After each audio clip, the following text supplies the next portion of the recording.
Let's get painting.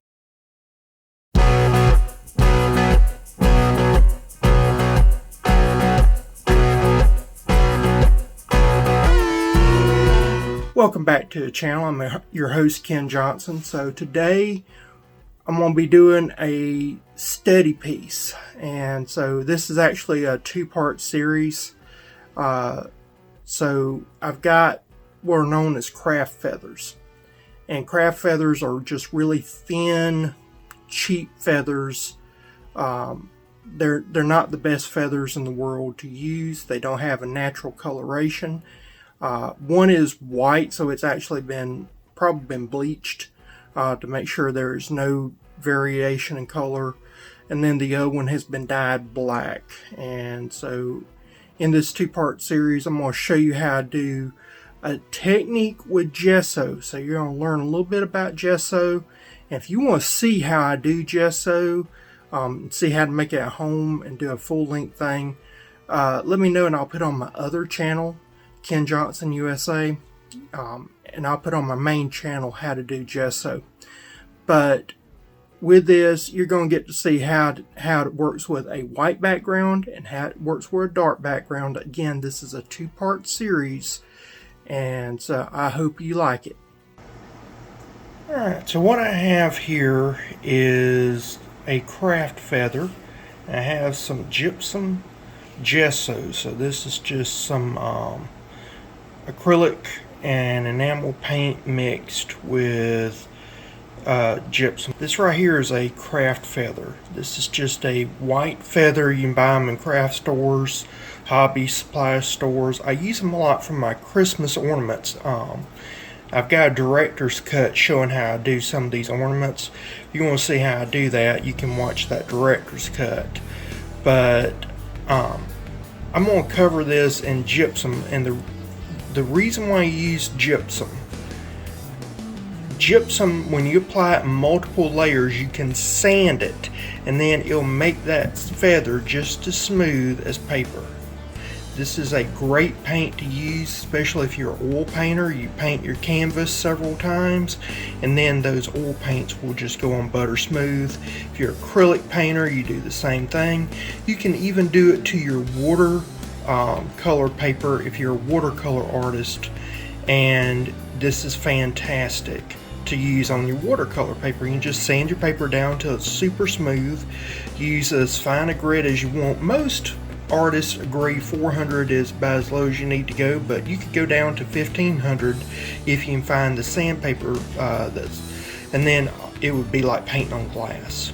So I mean, really and truly, you can get as low as you want to get with your grit, and each level will give you a different texture. You gotta find what you like. Most artists agree on 400.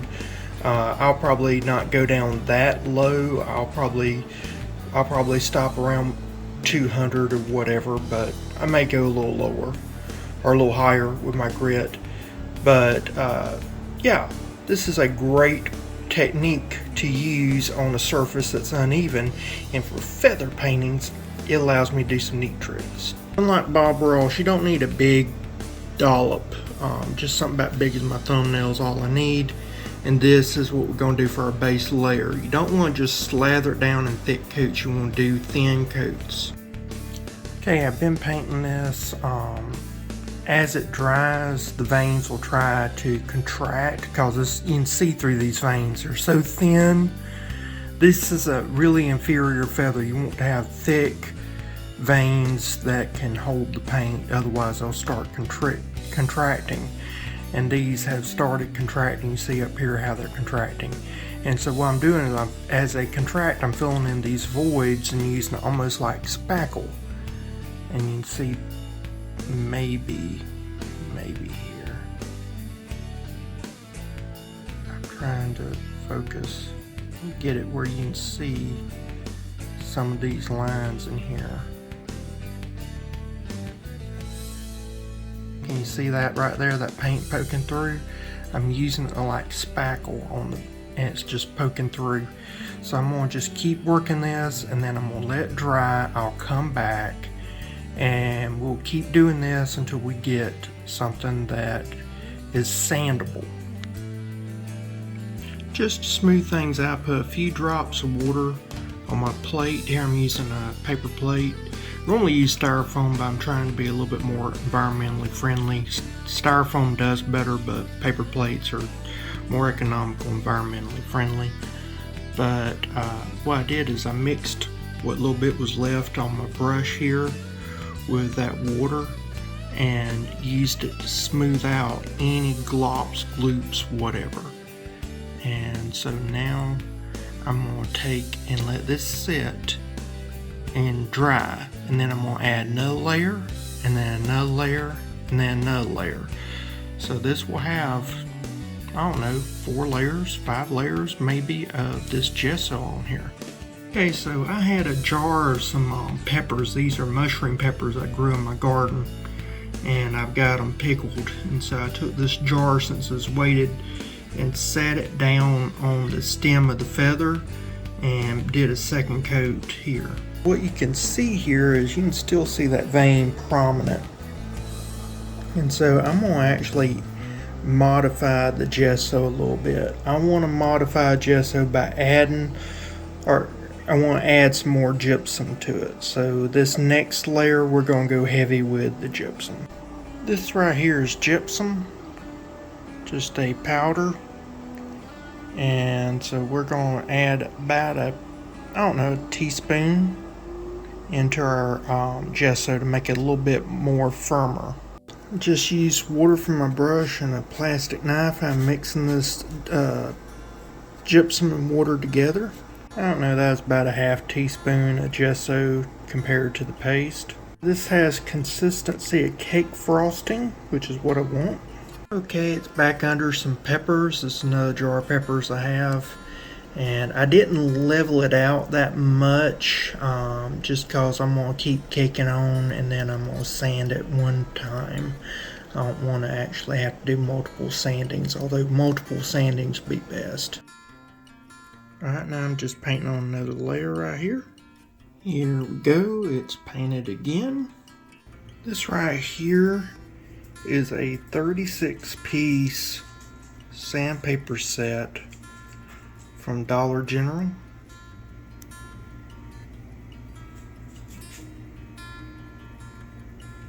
Has 2 80 grit. They're waterproof. 10 80 grit. They're just regular paper. So you do wet and dry. We're going to be doing mostly dry. But you can see it's got 2 wet dry 240, and then it's got 2 wet dry 400. Got 10 of the 100s and the 150s. We might go down to 400. We're probably going to start off just a 80 though and go from there. So first thing I did is took P80, took about, I don't know, 3/4 of an inch, and cut it with these scissors. Now I'm going to cut it in half. There we go, just like that. Now I'm just sandpapering this down. Okay. Let's see there. Fairly smooth. Not the best in the world, but it took off a lot. Now let's go up like the other. We took the 150 and cut it in half. See, a little bit of that stem went down, that's fine. But all in all, pretty good. Very smooth. Extremely smooth. That's like paper. To start off this painting, we're going to do black and white. Okay? So fairly simple. Alright, so what I'm doing now is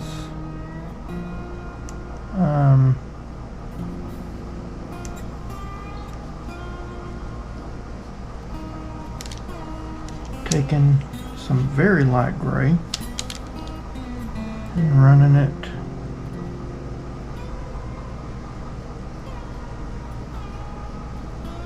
over here.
Now,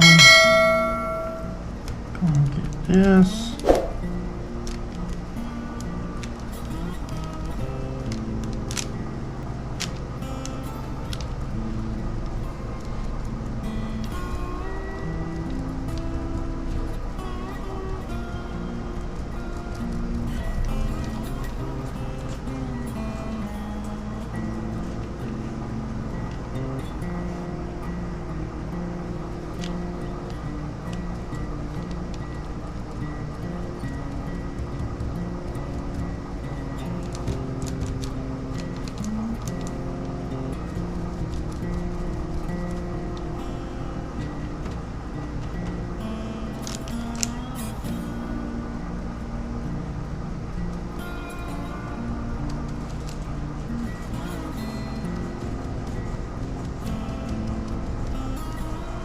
Alright, so what I'm doing here is I just took a regular chip brush, got a little bit of water, a little bit of black paint, not much, and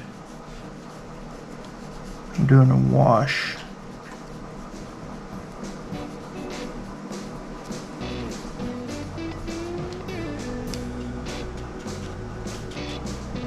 Doing the same thing over on this side. There's going to be a heel here.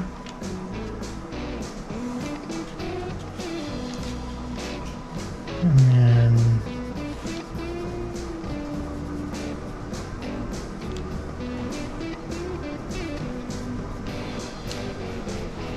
it'll go off into here. And we'll see about making that into a stream. Alright. So now we got that. What I'm going to do is go to a smaller chip brush if I have one.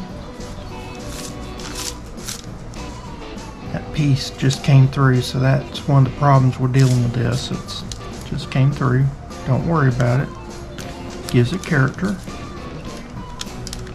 Now, get some more black paint, and I'm going to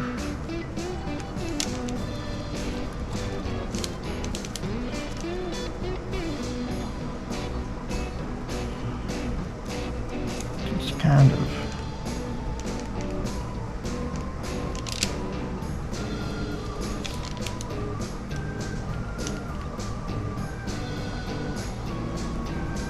paint this all dark here.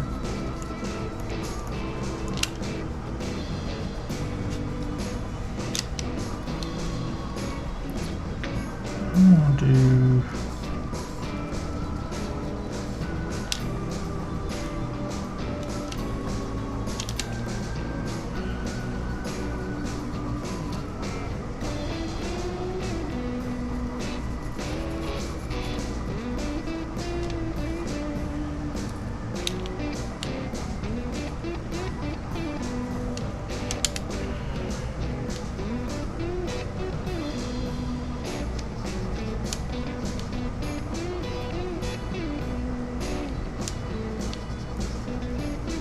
like that.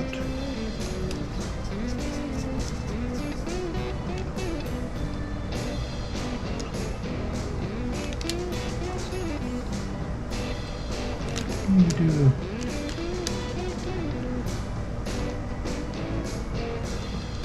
a few trees.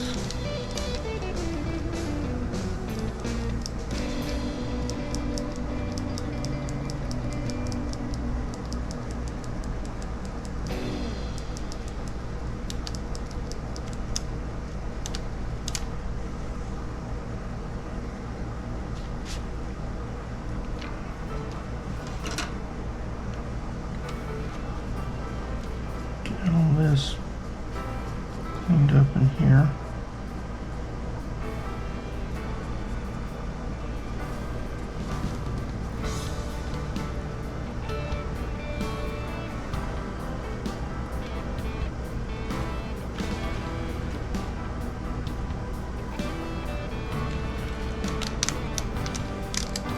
Maybe do a few here.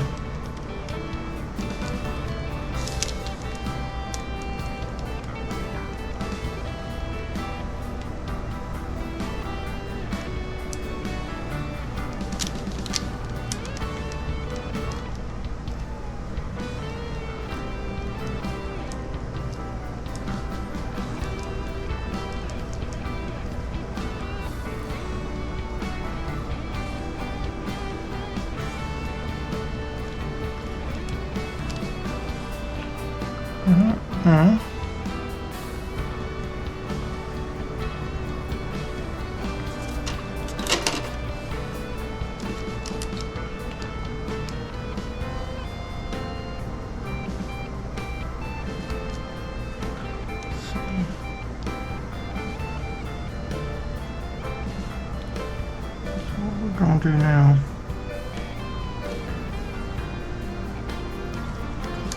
we're going to give the impression of land.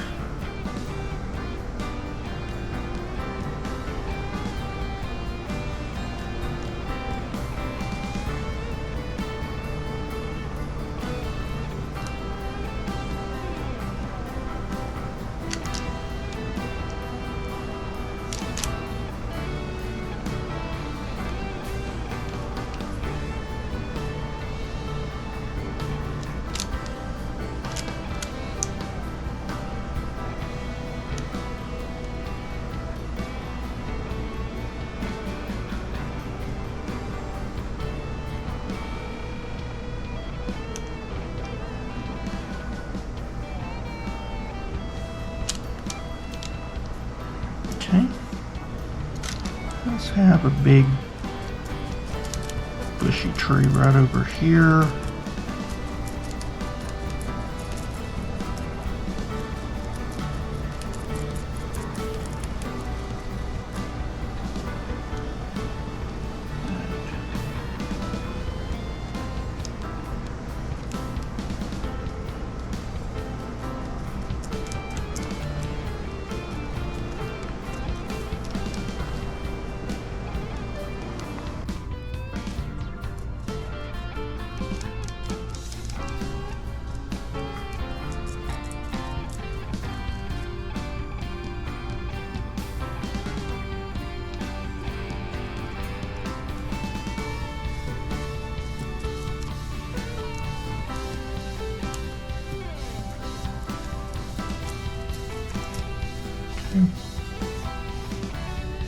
Kind of a bushy thing right there. I'll just do some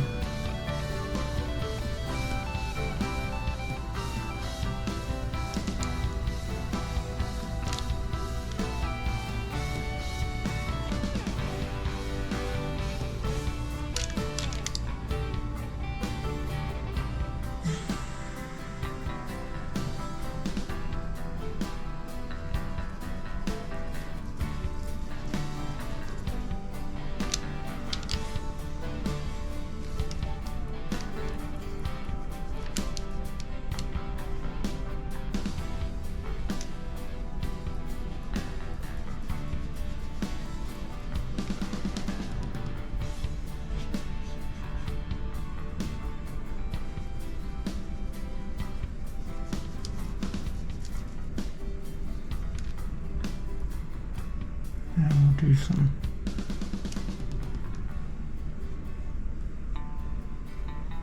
lapping.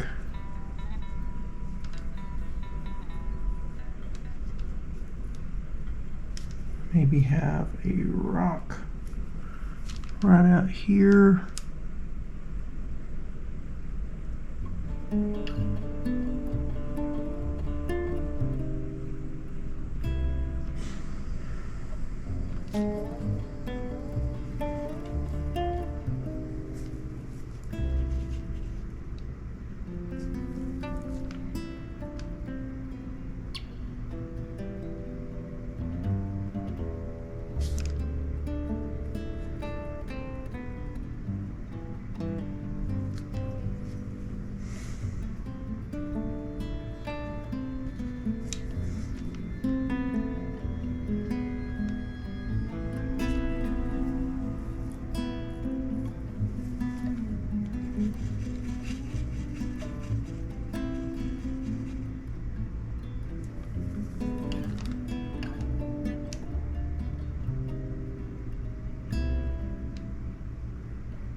Take that, calm that down.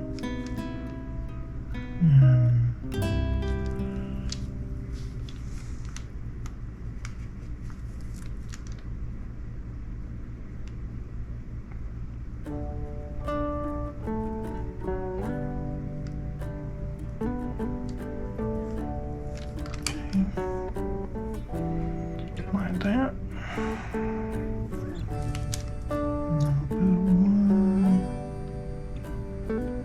Bird.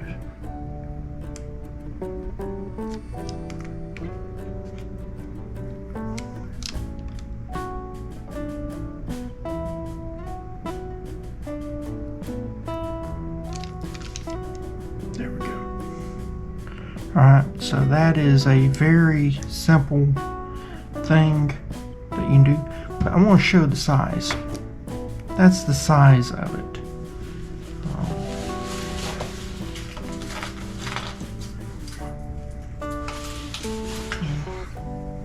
Here's a quarter, so this is comparison size, so you see what I'm painting with.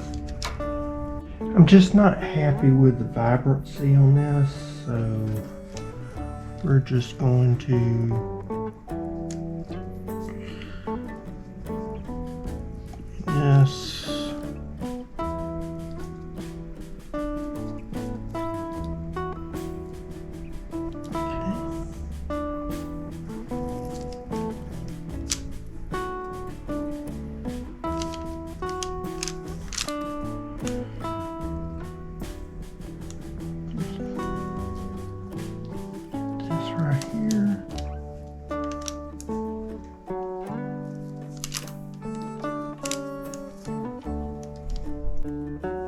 Do a little bit of splashing.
Okay, so we got some watercolor paints here. I'm just going to put these off to the side, focus on a limited color palette, and I'm going to wash this with some water over here. And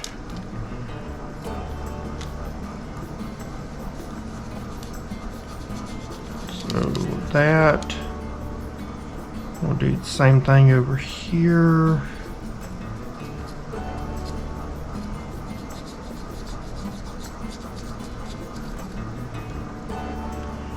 And this right here is a purple.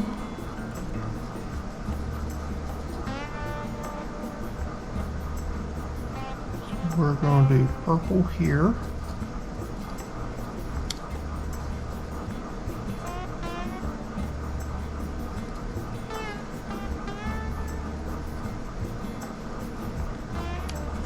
Purple over here.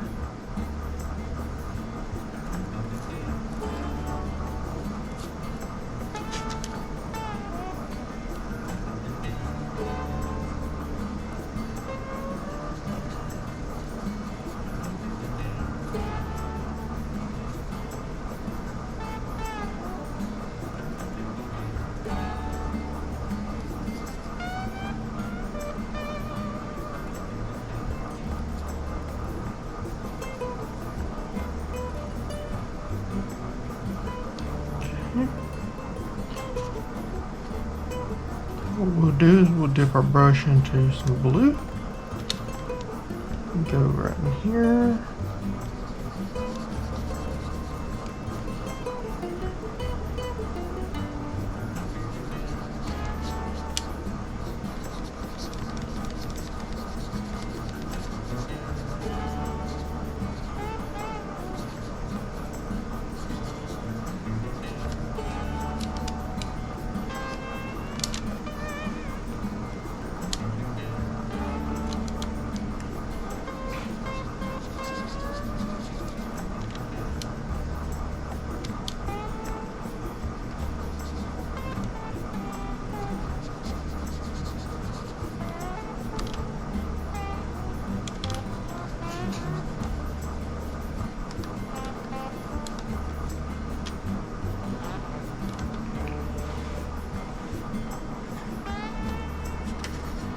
I'm going to do a light amount of pink right here.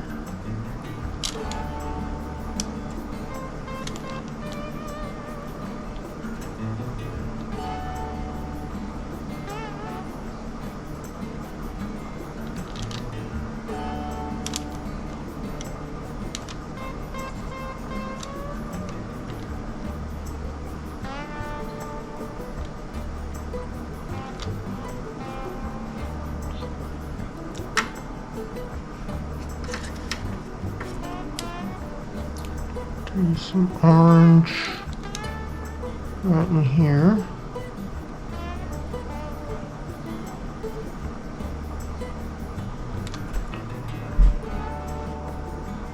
Then yellow right in here.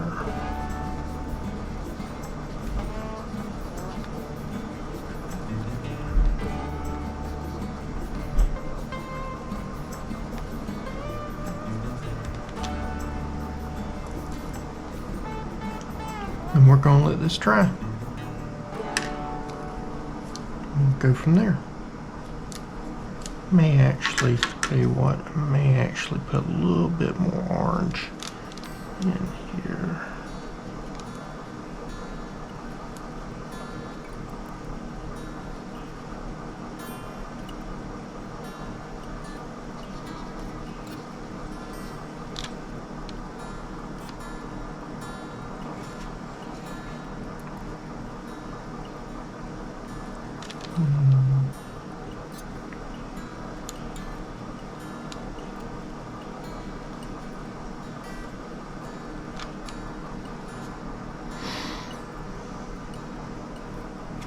Okay.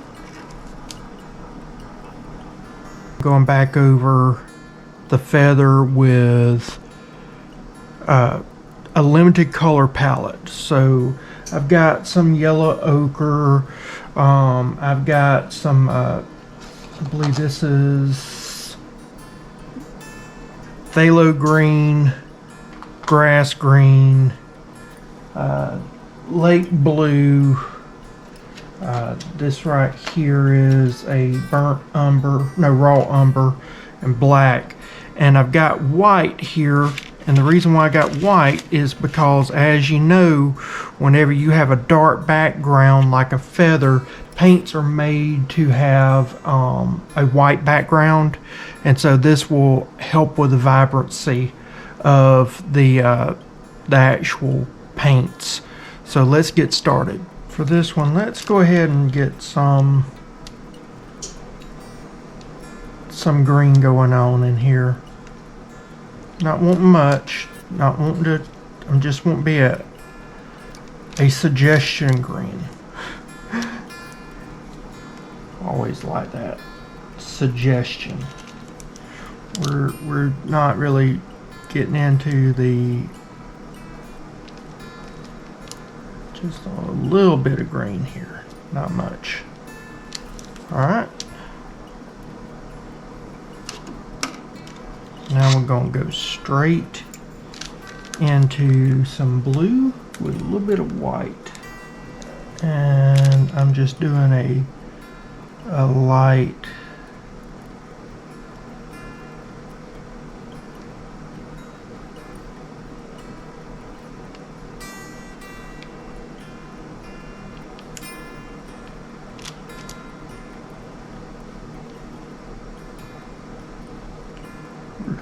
that.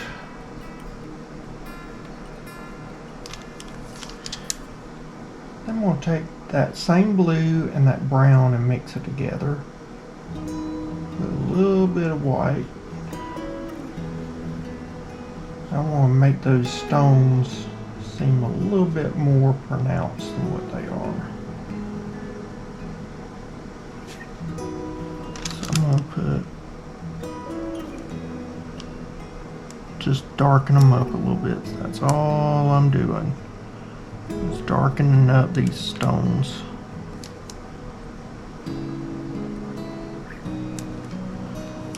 That's all. Go back with the same color and a lot of black and do a shadow.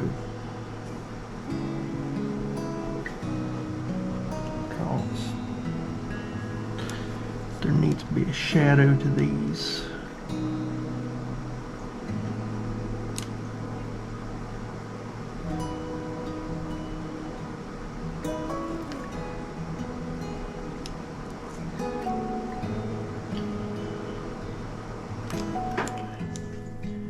And we'll take that same dark color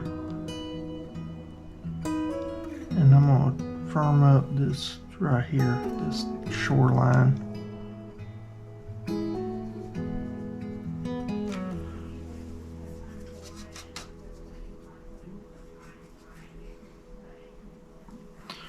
And then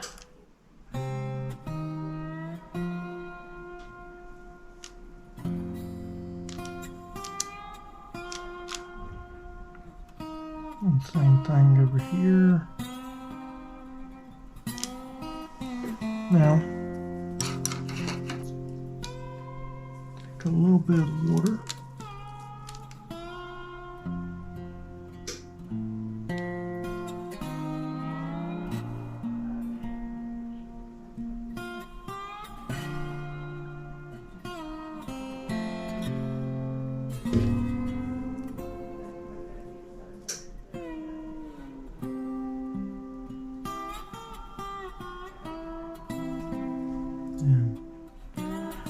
Do some splashes.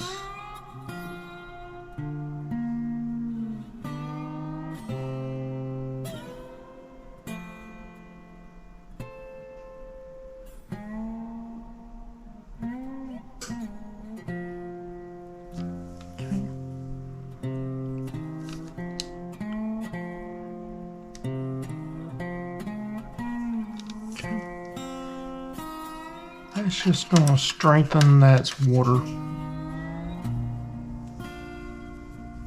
I think I'm going to take a little bit of the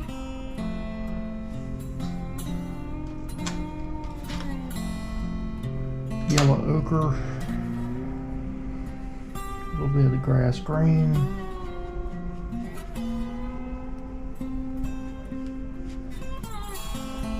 mix that in.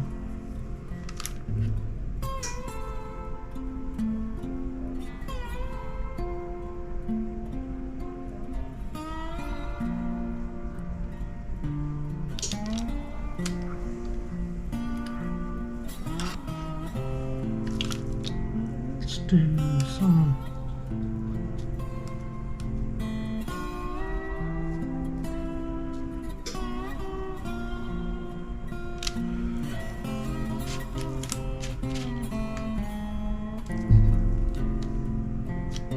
let's do this. Let's do some dark green.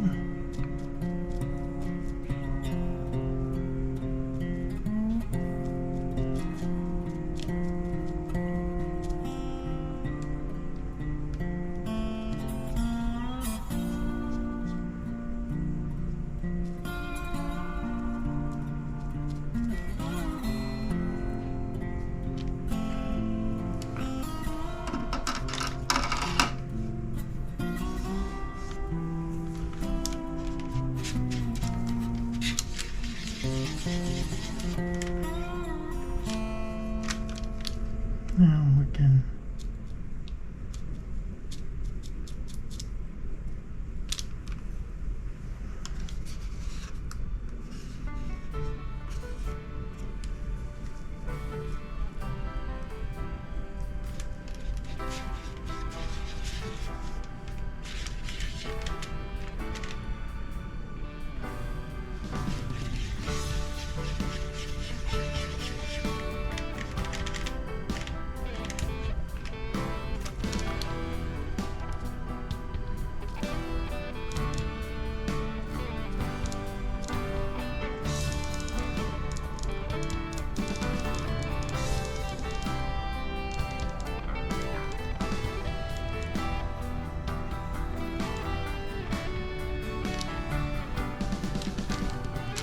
like that.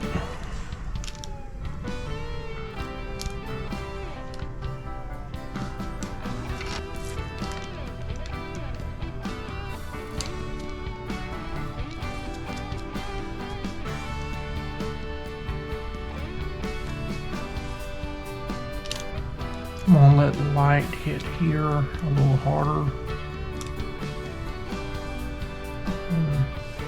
Yes.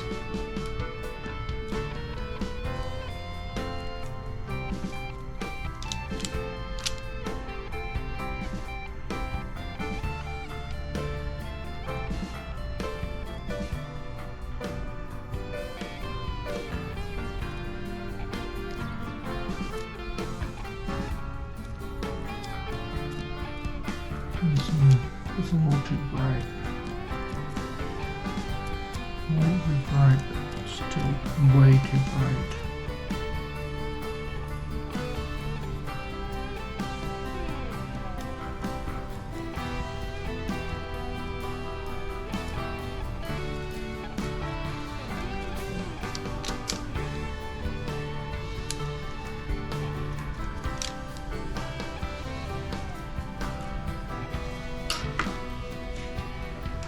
Now we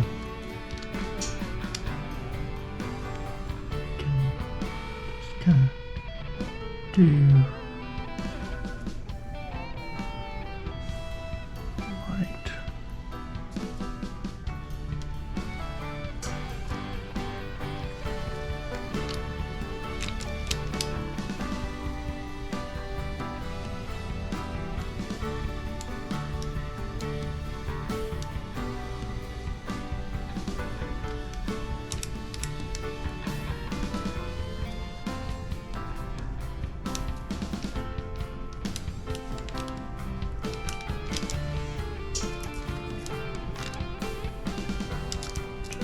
Tree. tree right here.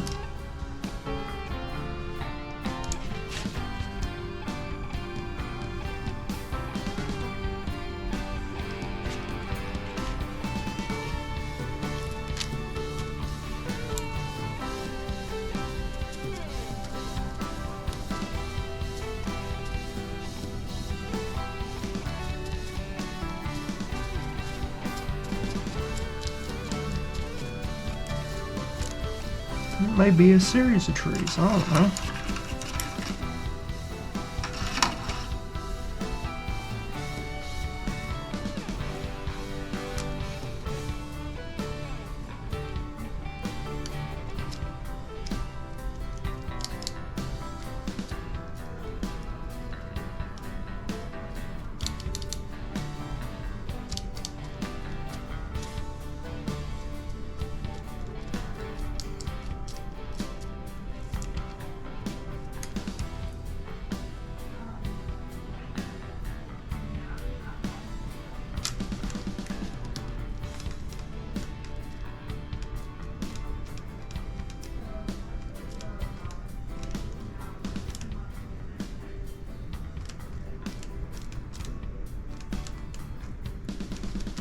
There we go there. And I'm thinking that there probably needs to be something over here. Don't really have room for a tree, but I might. Thinking maybe.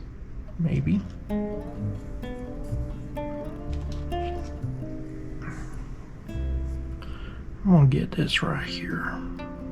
Scarlet. Just a little bit, not much. And I'm going to paint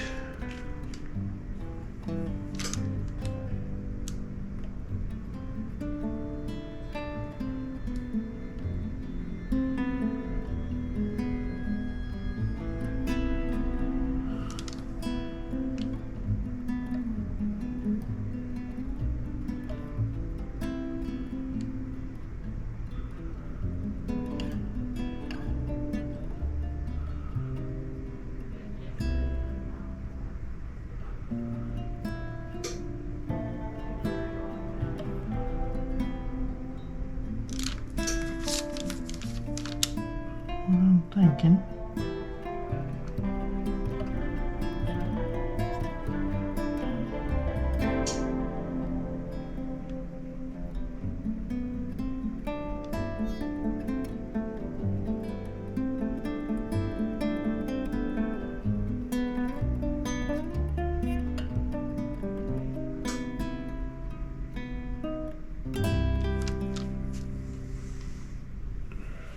Just a little bit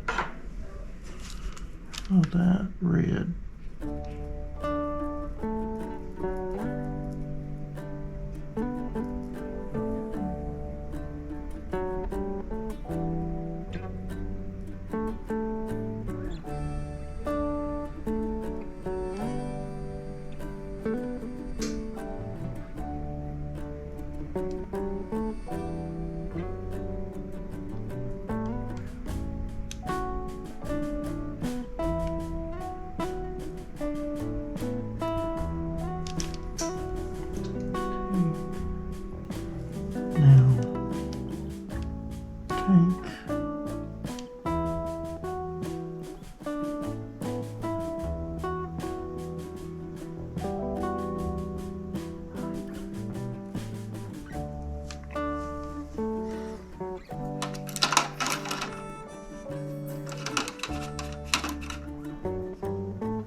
I had to find a brush I like.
So all in all, I think that's pretty cool. A little different, a little vibrant, a little colorful. More vibrancy in the background than what you would expect, and then you come forward with it. I don't really like the white background technique that much, but it's good to play around with it so that you can understand the values and how things play on a white background versus a dark background. I hope that you see the benefits of this process. It allows you to use watercolors on a feather, which is crazy. It allows you to get buttery, smooth textures, allows you to have straight lines. There is still a little bit of curl and everything because you're not dealing with a flat surface. The waters will pool. So, when you're doing watercolor, it will pool. But it does allow you to create some unique colors. If you use gesso instead of the acrylic paint for the black and white component of the picture, then it would actually grab the watercolors better. I'd recommend that. the gessos that I have that are homemade are a little bit coarser in texture. I just didn't want to use them. But if you have like a real thin gesso that you make up with just a little bit of the gypsum or chalk, whatever you're using, it would have a little bit of that texturant to grab the paint, the watercolor paint, and you get something that was very nice. The point behind this though is that once you've done your little bit of behind the scenes stuff and you realize I wasn't too fiddly with it, didn't look that realistic, wasn't like I was doing that much. Again, I'm also using something that's a small feather, but when you're done with it, then you can just add a few touches in the foreground, and that pushes all of that stuff in the background and it makes sense. The brain makes it make sense. So it's a unique little trick. I hope you like it. Please like, share, comment, subscribe. It really does help out the channel. We're trying to get this channel monetized. I'm working on a deal right now. I don't know. I'm thinking these study pieces, these are not going to be paintings for sale. And what I may do is give them away as gifts. So if you're interested in that, comment down below if you think this would be a good idea to give it away as a prize gift. And we might do that for like when we get monetized. But in the future, as I paint more of what I consider to be studio pieces, those will be up for sale. When I tell you that, I'll let you know that they're up for sale, and you can contact me and I'll set it up for you. And with that, I'll see you again next time, guys. Bye.